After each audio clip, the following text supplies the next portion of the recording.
तुमने जो बेलपत्र चढ़ाया तो वो प्रसाद बना कि नहीं बना? बन गया ना।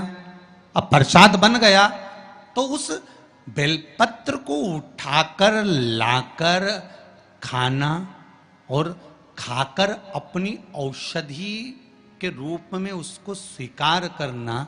उसके बाद इस शरीर में चाहे शुगर हो, चाहे बीपी हो, चाहे ब्लड प्रेशर किसी भी रूप में हो, चाहे किडनी, लीवर कुछ भी डैमेज हो रहा हो, डायलिसिस चल रहा हो, अब एक बार बाबा को चढ़ाकर उससे विनती कर कर तो लाओ कि हे शंभू, ये तेरे बल पर लेकर जा रहा हूं।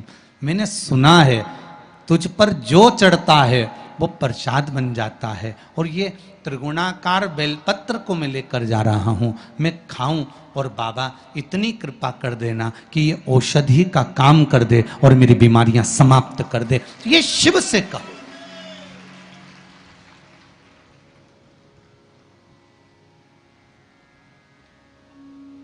क्यों निर्माल्य बनकर फेंका जाए बेलपत्र को?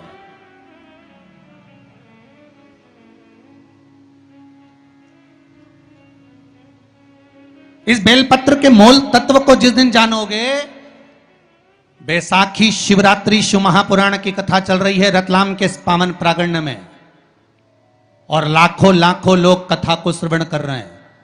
कल जितने लोग आए थे उससे 2 गुना लोग आए हैं। टेंट एक्स्ट्रा लगाया है, बता रहे थे कल 9 बीघा में टेंट लगा था, आज 18 बीघा में टेंट लगाया है तो भी जगह नहीं है बैठने के लिए। लोग खड़े होकर कथा सुन रहे हैं।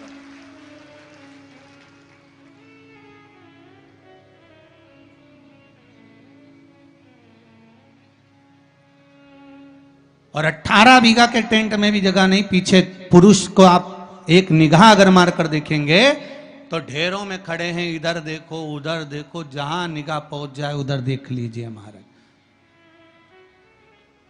लाखों लाखों लोग इस कथा को सुन रहे हैं।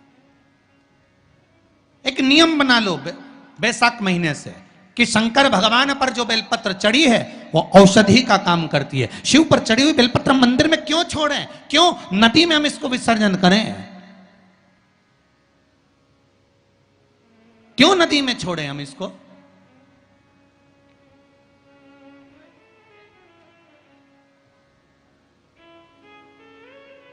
उसको उठा लाए, उसका प्रयोग करा, खाया, और उसका जो फल हमें मिला वो जीवन का सुख। हम तो ब्राह्मणों से भी कहेंगे, जितने ब्राह्मण जन शंकर भगवान के मंदिर में पूजन करते हैं, जितने विप्र जन भगवान शिव के मंदिर में पूजन करते हैं, उनको करबद्ध निवेदन, उनके चरणों को प्रणाम कर कर, उनके चरणों को नमन कर कर, उन ब्राह्मणों के चरणों को नमन कर कर निवेदन करूंगा कि आप शंकर जी के मंदिर में कोई प्रसाद बांटो ना बांटो, जो बेलपत्र शंकर जी के मंदिर में चढ़ती है उस बेलपत्र को उठाकर धूप में डाल दो, सुखा लो, पीस लो, और पीसने के बाद उसकी पुड़िया बना लो। उस पुड़िया को प्रसाद के रूप में देना चालू कर दो कि ये खाना चालू करो। किडनी, लीवर, शुगर, बीपी सब धीरे धीरे धीरे धीरे समाप्त होने लगेगा। तुम करो तो वो बेलपत्र ना तो किसी नदी में विसर्जन करने की जरूरत है और ना कहीं फेंकने की जरूरत है।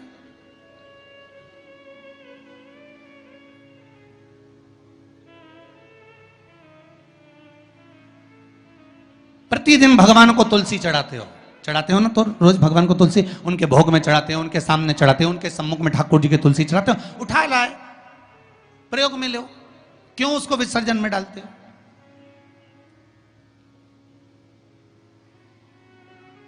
जो विसर्जन के लायक है उसका विसर्जन करो, और विसर्जन भी कहां करो? क्षिप्रा, गंगा, नर्मदा, सरयू या आपके क्षेत्र की कोई पवित्र नदी है, उस नदी में ले जाकर कोई निर्माल्य वस्तुएं मत पटको। आज वैसे ही इस पृथ्वी पर जल स्तर गिरते जा रहा है, उस पवित्र जल को हमें संजोना है। जो निर्माल्य की वस्तु मिले, एकांत में किसी खेत में उसको एक खड्डे में डालकर इकट्ठा करो। जब उसकी खाद बन जाए तो जिस खेत में उसको डालोगे भगवान के प्रसाद को, वो खेत भी उज्जवल आनंद सुख प्रदान करेगा और कुछ ना कुछ अच्छा देना प्रारंभ करेगा। क्यों किसी पवित्र नदी को हम नष्ट कर रहे हैं? क्यों गंगा को हम कचरा डालकर नष्ट करें? क्यों यमुना को, सरयू को, छिपरा को हम नष्ट करें? हम उसको शुद्ध बनाने का प्रयास करें, हम उसको निर्मल बनाने का प्रयास करें। अपने गांव में, नगर में जो तालाब, जो बावड़ी, जो कुएं हैं, उनको हम निर्मल बनाने का प्रयास करें, शुद्ध बनाइए।